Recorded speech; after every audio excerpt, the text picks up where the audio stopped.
In today's fast-paced society, a lot of things get overlooked, and I think that the Watts case is a prime example of that. If you look here, here's the non-inverted version. This is the color form.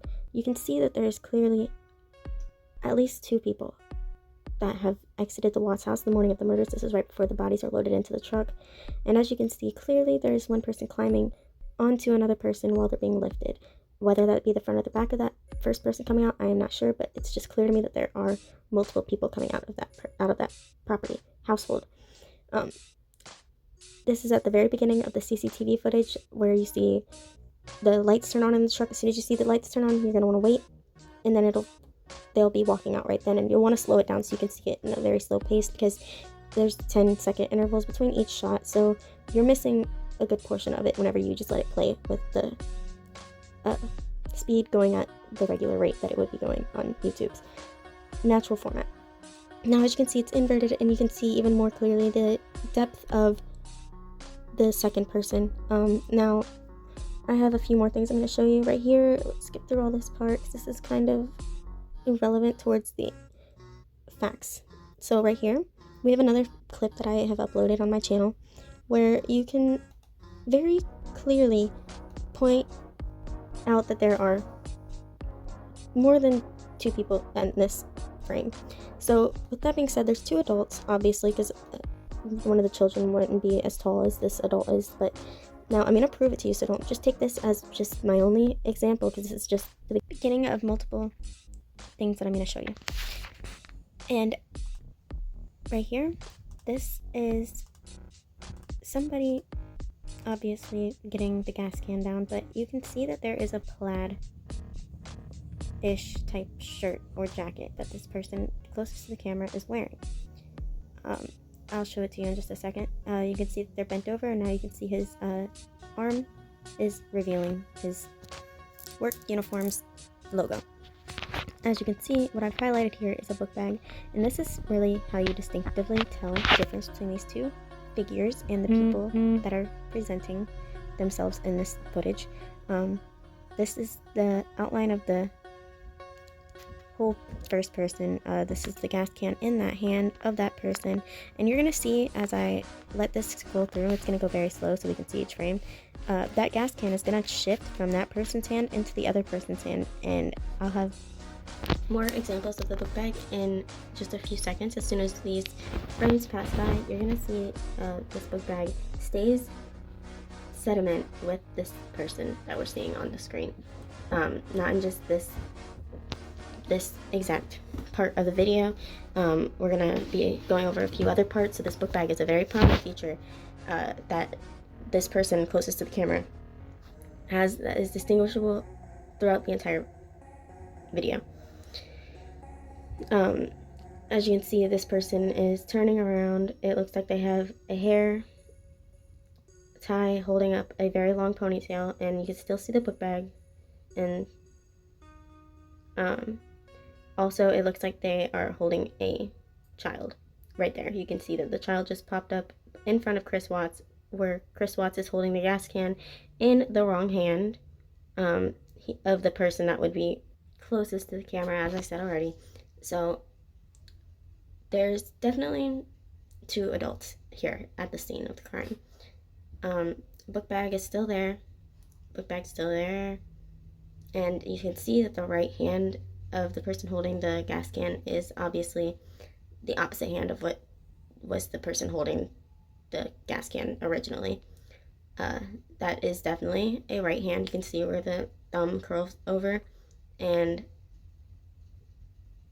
you will see even more right here how it's going behind the person that is walking kind of in front of them. He has the can in front of them. There would be nobody walking with a can behind their back while they're holding a child and a book bag at the same time. Sorry, but that's just not happening. We need a little bit of common sense, and in order to show you that this is definitely what you're seeing, I inverted it because you can see everything inverted. Now look, you can see definitely that there is a second person. Look how many limbs are here, and look at how many bodies are here. I mean, it's pretty clear to me. There's two heads, you know. As you can see right here is where they are given the child, and you will see the child pop up in 1 second.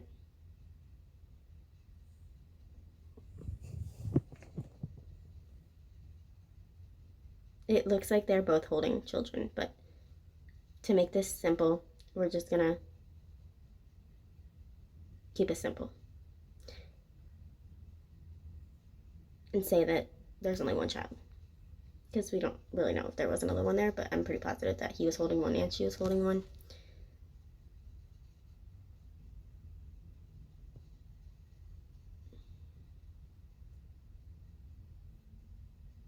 Right here, you can clearly see two different people, child being held. And once I go and highlight the people individually, you can still see I highlighted the book bag, different frame, same book bag. And now you can tell there's definitely two people there. Book bag, very prominent, very obviously distinguishable.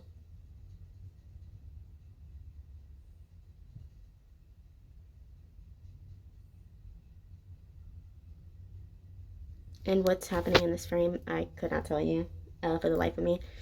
It looks horrific, and it looks like it should not be allowed to be viewed by people on the internet, but you know what? This is already on the internet, and I'm just using common sense and the skills that I have at hand to produce facts and evidence to people that are willing to actually pay attention to what I have to say. Which is a very big problem, I think, in this community of crime watchers. And I think it's very hurtful whenever I hear or I see a video that claims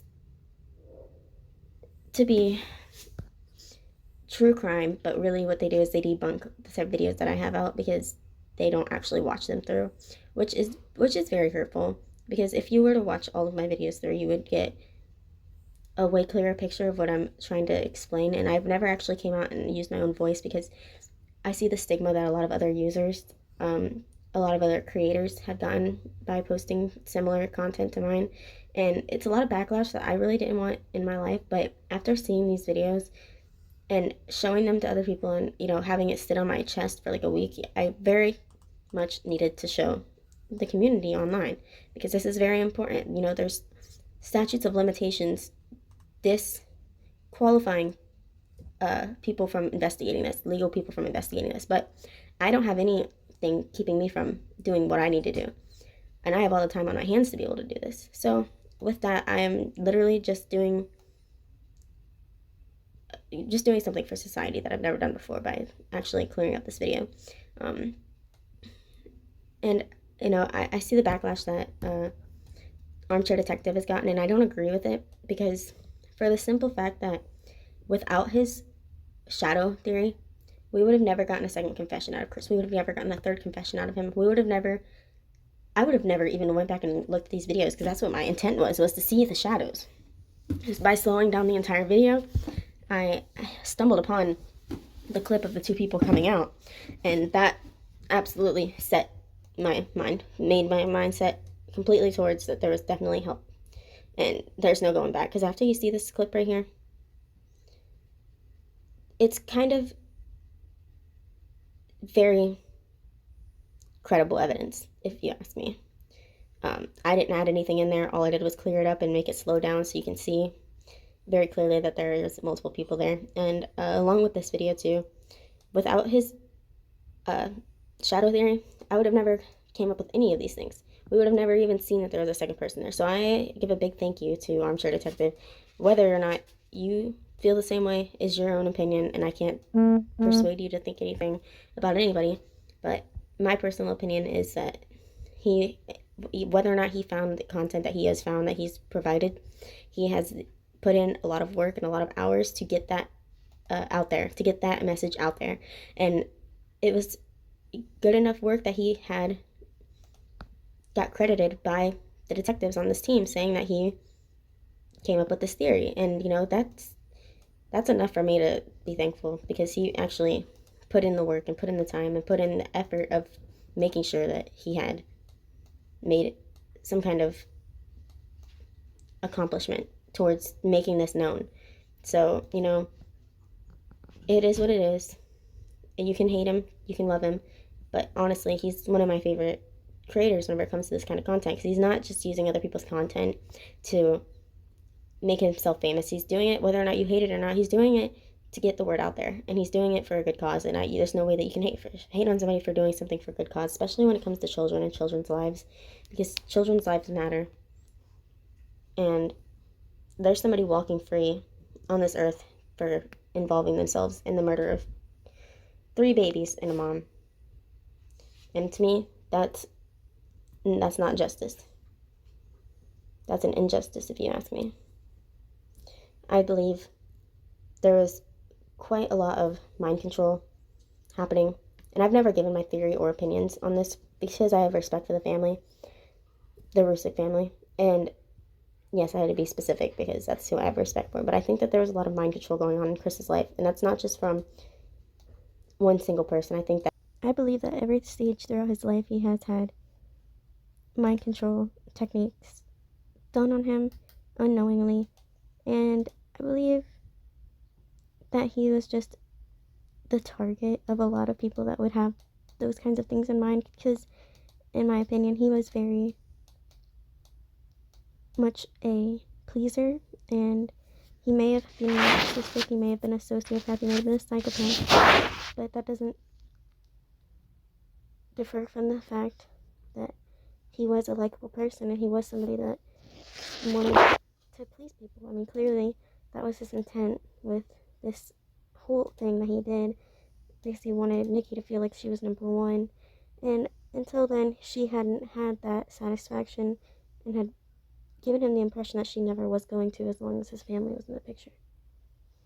And obviously that alone has no correlation with the involvement of her in this case or the crime scene at hand. I think it just is a little more in-depth details as to the personality features that we are analyzing when we are talking about Chris Watts. And what techniques am I talking about? Okay, so I'm talking about, obviously his mother has narcissistic something. I mean, I don't know what kind of narcissistic syndrome it is, but she has some kind of narcissistic personality disorder that makes her fear losing the availability of her children and their likable features. So what do I mean by this? She wanted nothing to do with Chris when he had things about him that weren't as appealing to maybe her to be able to talk about to her friends or to be able to brag about on the internet, considering his wife and her grandchildren were hardly around and hardly given even the chance to be themselves without her having that judgmental factor in her mind, considering she wanted to be able to control him longer than the time that she was able to. And when she was feeling that her son was taken from her, she was very vindictive in making sure she not only kept distance away from them and their children, but also to make sure that she was doing things out of spite and to make Shanann not want to be around. And I think that she only did this when Chris wasn't around. I don't think that if any of this would have happened while Chris was there, it would have been a different story than what it was. I think they teased Shanann about him cheating on her. I think it's pretty obvious in the transcripts of his interview, him saying that the person that told Shanann to begin with was his mom. They were talking about text. And, you know, that just goes to show what kind of person she really was, to not only allow that to happen, but to enforce it, and to not even just that, but tease somebody over that heartbreak and that feeling of shame and disbelief. You know what I mean? Like, when you're pregnant, or say you have a child that has a wife and she's pregnant, whether or not you're a mom or a dad, you're not gonna do anything that's gonna give any chance to her having any stressful situations, or, you know, having to deal with outside input that's negatively affecting not only her, but the baby's genomes and genes. You know what I mean? It's a very sick case and a very sick and twisted family that has the involvement with this case, and my heart just goes out to the Rusicks completely. I think that there's a lot of spiritual nature behind this crime. I think I would have never gotten involved in this crime if it wasn't for the spiritual nature of this crime, because there's been cries out for help from the people that have had their lives taken from them in this case. I think it's pretty obvious that this is happening, considering we have not only heard, we have also seen, and we've also seen what the afterlife in this case has proven to be there and aware and conscientious towards our perception and our ability to pick up on the things that are around in our capability of reach of visual and perception in general. I would advise you to go look at all my videos if you want more in-depth material, considering what I just told you, because I do describe everything in detail in my videos. And I hope you subscribe and hope you have a wonderful and blessed day. Thank you all, and I love you. Bye-bye.